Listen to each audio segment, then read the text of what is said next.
లేదు, పోలవరం ప్రాజెక్ట్ నిర్మించలేదు, చిన్న చితక నీటి తరహా ప్రాజెక్టులని ఎందుకు పూర్తి చేయలేదు, ఏ ఒక్క దానికి సమాధానం అడిగినా డిఎస్సి నోటిఫికేషన్ ఎందుకు చేయలేదంటే మమ్మల్ని, మా కుటుంబ సభ్యుల్ని అందరినీ పచ్చిగా తిడతారు.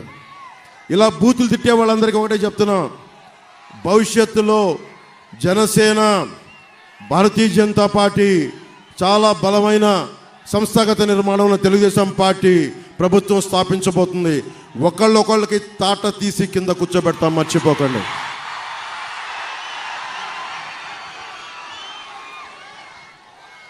పాపం వైఎస్ వివేకానంద రెడ్డి గారిని చంపేసి ఆ హంతకులు వెనకేసుకొస్తా ఉన్నారు. వాళ్ళ ఇంట్లో వాళ్ళకే రక్షణ లేదు, సొంత చెల్లెళ్ళకే రక్షణ లేదు. సొంత చెల్లెల్నే గోడకేసి కొట్టినోడు. మన సగటు ఆడపిల్లలంతా 3000 మంది ఆడపడుచులు అదృశ్యం అయిపోతే ఈ రోజు వరకు ఒక మాట దాని మీద బదులు ఇవ్వలేదు, ప్రెస్ మీట్ పెట్టలేదు. మేము కోరుకుంటుంది ఆడపిల్లలకి భద్రతగా ఉండే సమాజం, ఉపాధి కల్పించే ప్రభుత్వం, అన్నిటికీ రైతాంగానికి అండదండలుగా ఉండే ప్రభుత్వం.